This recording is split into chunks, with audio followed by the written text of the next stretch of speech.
Hello and welcome back to my writing vlog series.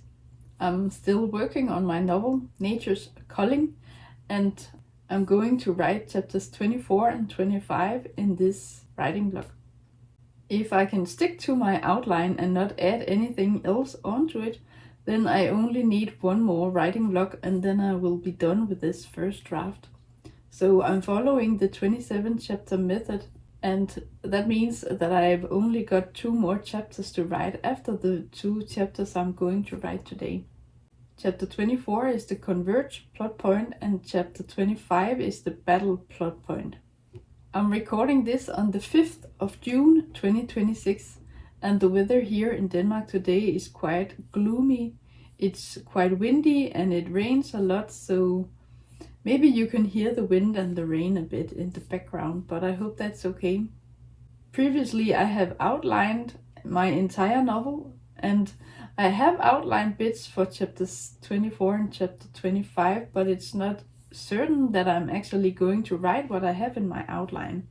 But I will read you the outline bits I have for chapters 24 and chapter 25. So for chapter 24 I have the male MC's family and maybe a few friends as well as people from the baby's family visit the male MC to be there for him and help him with the baby. At this point I have established that Kenny doesn't really have any family left. There's just him and now he has this baby. But Pamela has a family and of course Charlotte, Timmy and the baby Hope are there as well at the ranch. This thing about people coming to be there for him and help him with the baby is something that I'm going to write, I think. I will just not include anyone from Kenny's family because he doesn't have any siblings and his parents are dead. The outline I have for chapter 25, the battle plot point, is the male MC is in doubt and he struggles to find out what he actually wants. It's an inner battle and not a fight with others. He might argue with people from his own and the baby's family, but eventually he just lashes out verbally at them and screams, "Leave me alone and take the bloody baby with you." I remember that when I read that out loud in the writing blog where I outlined my entire novel. Or I have 2 writing blogs. I split it into 2 parts because it took a while to go through the entire novel and outline it. My male main character has already lashed out verbally at others, and maybe that's part of his healing, but he has gone to see this psychologist and she has helped him move on. So he's dealing a bit better with Penelope's death, but then he met Pamela and then she died as well, so maybe he would need to go to the psychologist again to see her and talk with her and then have her help him cope with his loss. But I don't know if I'm going to include the psychologist again. I don't even remember what name I gave her, but I can look that up in my other document. I have a data sheet with all relevant information like characters, who is who and what their names are and things like that. But I think I will just leave out the psychologist and make Charlotte play an active role in Kenny's life and then she can help him heal and get past the loss. I have plans for Kenny and Charlotte, but that's for later on in the novel. And I'm thinking that I won't mention anything about that directly until the resolution chapter. That is the very last one. So I'm thinking at this point that I will end the novel or the story. It is a story, but in novel form, but I'm thinking that I will end the story on a positive note, that there's hope, that there's a light at the end of the tunnel, even though my main character has been through a lot. But as I mentioned before, that is for later. For now, I'm concentrating on chapters 24 and chapter 25, so the Converge and the Battle plot points. Hopefully when I'm done writing today, I only need to write the climax chapter and the resolution chapter. But that is going to be in the next writing blog. I think that's basically what I have to tell you at this point before I start writing, so I'll just get to work on this novel and then after I'm done writing, hopefully both of these chapters today. I'll get back to you and tell you how it went and what I wrote. See you in a bit. Hello again. It's about 3 hours later and I have now written chapters 24 and 25. For chapter 24 I wrote 3,115 words, and for chapter 25 I wrote 3,687 words. So in total that's 6,802 words. The chapter I wrote before I wrote the chapters today was chapter 23, and that was the action chapter. Between that and the first chapter I wrote today, I have a time skip. So some time has passed. The previous chapter ended with Kenny being at the hospital and Pamela has just died and the baby was born and Kenny breaks down. He can't handle it. But when chapter 24 opens, I hope it's pretty clear quite quickly that some time has passed. He's home and he's in bed and he's trying to sleep and the sun is rising. There's sunlight coming into the room and he's trying to block it out. And Charlotte goes into his bedroom and wakes him up. She says that the baby needs him and he needs to wake up and get out of bed. She also tells him how late in the day it is. It's 9:30 or 10:30, I don't remember, but it's in the morning, before noon at some point, and he usually doesn't sleep that late, so she's like, you need to get up, you need to do stuff, you can't just be in bed all the time, and the baby needs you to be there, you need to take care of the baby. So during this chapter, it's pretty clear that it has been Charlotte who has taken care of Kenny's baby for him, because he hasn't been able to handle it. I don't state it directly in the chapter, but I'm thinking that it's kind of an intervention that she has planned, and he's not ready for that. But he finally gets up and the baby just keeps on crying and Charlotte awaits him. She's holding back a bit and trying to see if Kenny is going to take care of the baby or what, but he's on his way to the nursery, but then he just changes his mind and then goes to the bathroom. So he takes his time to get ready. He uses the bathroom and showers and shaves and brushes his teeth, and then when he's finally ready, or he's not really ready after all, but when he's finally getting himself together to go to the nursery, he realizes that the baby has stopped crying. So he's like, okay, where is the baby? Why isn't it crying anymore? Maybe I indicate that he's a bit nervous. Who has taken the baby and why and what's going on? He's going downstairs to get some coffee and he needs to have some caffeine to get ready for the day, even though he has slept late. But when he comes downstairs, or as he's walking down the stairs, he can hear voices coming from somewhere downstairs. And he's like, who's here? He can hear Charlotte and Timothy, but there are other people talking as well. And when he gets downstairs, it's revealed to him that it's Pamela's mom and dad who are there. The kid, Timmy, is playing cards with Pamela's mom, and Bernard, Pamela's dad, is just chilling and they're talking, and when Kenny finally walks into the living room, Charlotte bursts out, oh, there you are up, and then you can meet Pamela's parents and we can talk. And it's also the plan apparently that they're going to have brunch, but I think that's later. But they are in this living room together and they're talking and playing cards. Some of them are playing cards, and Pamela's mom and dad take turns holding the baby. And Kenny can't handle it. I don't think he's jealous of them because they can hold the baby without problems. But of course they're sad too because they lost a daughter. But Kenny can't even look at the baby. He has been avoiding looking at the baby because it's too hard for him. He can't look at the baby without thinking about Pamela, and that's too hard.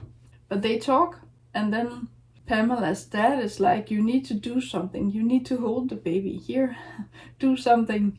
You have to get yourself together. But it's too much for Kenny and he can't do that. But then he finds an excuse, and that is to make coffee. He asks the others, "Oh, do you want any coffee? I'm going to have some coffee." And Pamela's parents say yes, so that's an excuse for Kenny to go into the kitchen. So he's kind of fleeing from the others, and then he takes his time in the kitchen to make the coffee. And even though it's ready, or it's not ready, but the coffee is brewing, and while it does that, he's just crying and spending a bit of time on his own because he's not ready to go back into the living room.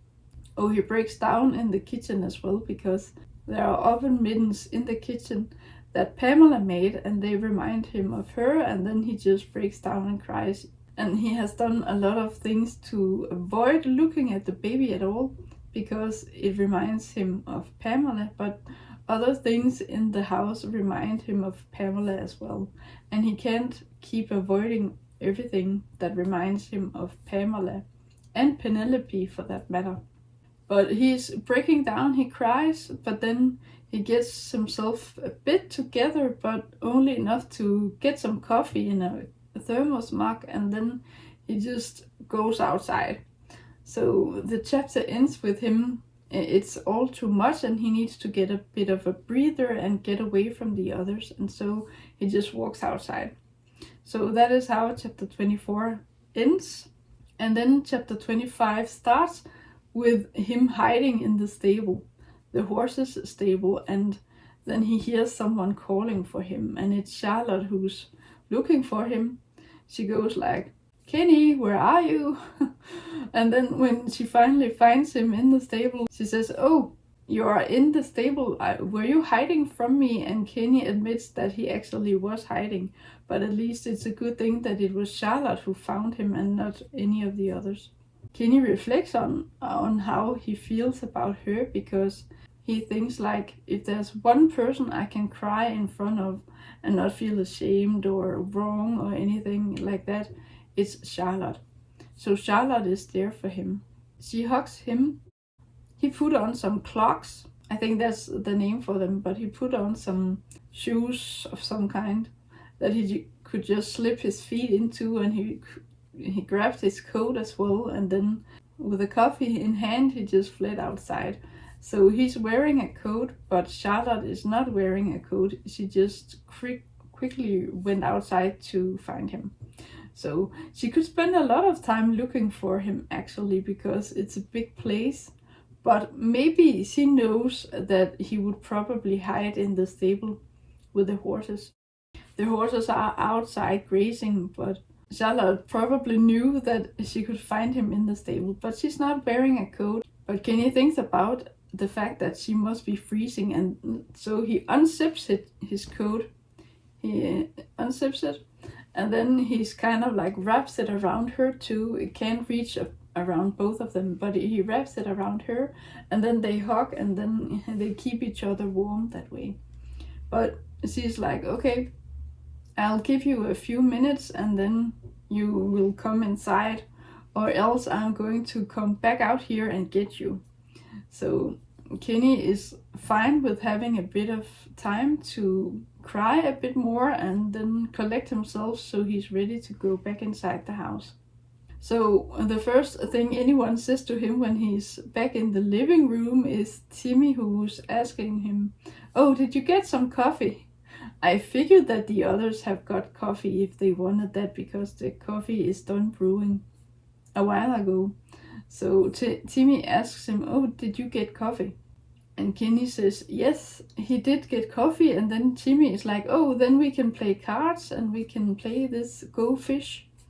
So they're playing cards, and Timmy is all cheery, and he's fine with having these guests over, even though it's Pamela's parents and Pamela died a while ago, but Timmy is fine with that, and he's just hanging out with them. So he was playing cards with one of them, either the mom or the dad, I don't remember now, but he played cards. Oh, the boy is playing cards with Pamela's dad when Kenny comes back inside, and then when Timmy has asked if he had gotten that coffee or what, and he says yes, then He's like, okay, you have gotten some coffee now, and then you can play cards with us too. And they sit down together and play Go Fish. And Kenny is reminded of his own childhood and stuff like that. And it brings back fond memories. I have a bit of an info dump. It's not that bad, but I mentioned how he used to play cards and board games with his own parents. But he hangs out with Pamela's dad and Timmy, and Charlotte is busy taking care of her own baby, I guess, and Pamela's mom is holding the newborn baby that Kenny has, that he has avoided. He hasn't even looked at the baby properly. But yes, they're hanging out, and then they start talking again, and Kenny is repeatedly told that he needs to do something about it, that he needs to just move on, and he shouldn't let Pamela's death stop him. His life shouldn't be put on hold because of that, and Pamela wouldn't want him to, and so he needs to just get over it and then move on with his life, and he needs to be a father for his son. So Kenny has avoided talking about his son or thinking about his son, so to him it's just the baby, and it's Pamela's baby. He doesn't really think of the baby as his own son. And he also he has looked at the baby enough to know that the baby looks more like Pamela than him. And then he's also like, okay, maybe I'm not even the father, and then it's kind of an excuse for him to distance himself from the baby. I don't mention that directly in the story, but I'm thinking that people can figure that out, that it's psychology, that it's something he tells himself in order to live with how he's handling it. He isn't really handling it that well at all, but he tells himself stuff that isn't true just so he can keep on avoiding dealing with how things actually are. But he is repeatedly reminded that he needs to get over it and he needs to be a father to this child. But Kenny just keeps on pushing it away and saying, no, I don't want to, I can't, it's too much, it just reminds me of Pamela. And he also thinks of the baby as an it and not a he. So he calls the baby it instead of his son. So he can't handle it, everything that's going on, but he can't handle being a father to the baby either. The scene gets pretty intense because they talk, and it's especially Pamela's dad who's like pressuring him into doing something about it. But he's opposed to that. But then Candice is also involved in the conversation, and they agree that he should be there for his son. So at some point, Charlotte goes to Timmy and whispers something to him, and each of them takes a baby, and then they leave the room. So they just leave Kenny alone with Pamela's parents. Maybe it's good that the babies aren't there and that Charlotte and Timmy just go away too. They have this heated argument, and it's revealed that Candice isn't sober, or she's sober when they visit Kenny at the ranch, but she hasn't been able to stay sober after she was in rehab the last time. So Pamela's dad reveals that he's actually going to drive her to rehab after they are done visiting Kenny at the ranch. So that's tough, and they have all of these kind of excuses why they can't take the baby, and Kenny is like, take the baby, I want you to just adopt the baby, and they go like, no, we can't do that, we're too old and we don't have time, and Candice isn't sober, and she says that she can stay sober, and she promises that she will stay off liquor, but she gets drunk sometimes anyway. But then Candice says, it has only happened once, and I promise I won't do it again. But Bernard's reply is, you have promised me that before, but you couldn't keep your promise. And so he does not want their grandson to grow up in their house, or he doesn't even want them to babysit the baby for a longer period. Kenny is desperate, and he's asking them if they could just take the child for a month or two to give him some time to adjust to things. But Bernard's reply is that you have had plenty of time to adjust, and things are the way they are, and you just need to cope with it. You can't just keep on avoiding having to deal with the child. Things are revealed. So Kenny is desperate for them to adopt the baby. they don't want to do that, and then he tries to just get them to take the baby for a shorter period of time, but they can't do that either.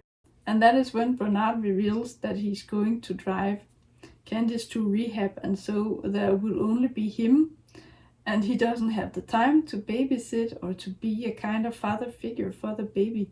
And then the baby would need to be brought up by a babysitter, and they don't want that. And Candice has some guilt, I think, because she has been drunk and Bernard has been away. So Pamela was basically raised by babysitters. At some point, Candice says, "Oh, so that is what you actually believe that Pamela was." Pamela wasn't really raised by Bernard and Candice, but other people, because Bernard and Candice are pretty rich. So they have a lot of employees. They have a butler at least, and they have a housemaid, I guess. And they have had babysitters for Pamela when she was younger. So maybe Pamela isn't that opposed, or maybe Pamela wasn't that opposed to having a babysitter herself, because Pamela worked as a babysitter for other people too. They have this heated argument, and toward the end of the chapter, Kenny and Pamela's parents make nice again. They become friends again, and at least Candice calls Kenny son. So it's her son-in-law, but she calls him son. So that's a sign of affection, and Bernard is pretty warm toward him as well, but he's also firm, and he keeps on saying that you need to deal with this. We can't do it for you. And the child deserves to have a parent who's there for him. One thing that really gets to Kenny is when Bernard says that if Pamela could see you now, or if she's watching you right now, she would be ashamed. She wants you to deal with this. And then the chapter ends with them talking a bit more, and Kenny kind of takes on the responsibility, and he goes like, okay, I'm gonna call someone. I'm gonna get a babysitter who can help out. And then hopefully that babysitter can help make the transition better or smoother from when he goes from not even being able to look at the baby and then to being the baby's father. Not just by blood, but also by his actions. I can read you the very last lines I wrote in chapter 25, which is the battle plot point. The scene is between Kenny and Pamela's mom and dad, but the story ends with him hugging Pamela's mother tight. It says, Kenny hugs her tight and she whispers in his ear that everything is going to be alright. For a moment, he actually believes her. But she's a drunk. Maybe he shouldn't trust a word she says, as Bernard advised him to, but he really wants to believe she's right. So even though it's the battle plot point, I end the chapter on a positive note. So for the next chapter, the climax chapter, I'm gonna have to make Kenny face his responsibilities as a dad. He needs to actually go and be there for the child and actually look at the baby, the little son he has. He also needs to pick out a name, and he needs to hire someone else to help at the ranch too. So he needs to hire a babysitter, but he also needs to hire an extra helper because spring is going to come around eventually. I'm not sure whether this part of the story takes place in the fall or winter, but it's cold. I mentioned somewhere in either chapter 24 or chapter 25 that it's warm considering the season. And so I didn't state directly whether it's fall or winter or what. But spring is going to come around eventually, and then he will need to have someone else working at the ranch for him by then. Now that I have written these 2 chapters today, I only need to write 2 more chapters, if everything goes according to plan. So maybe this chapter that I wrote as the second one today was actually both the climax and the battle before that, but I don't think so. I think the real climax, the real battle that Kenny has to face is in the next chapter, where he actually needs to be a father and he needs to change as a result of the experiences he has gone through. But yes, that is the next writing vlog. That's it for this one. I hope you enjoyed it, and I hope you will watch the next one. Until then, take care. Thank you for watching.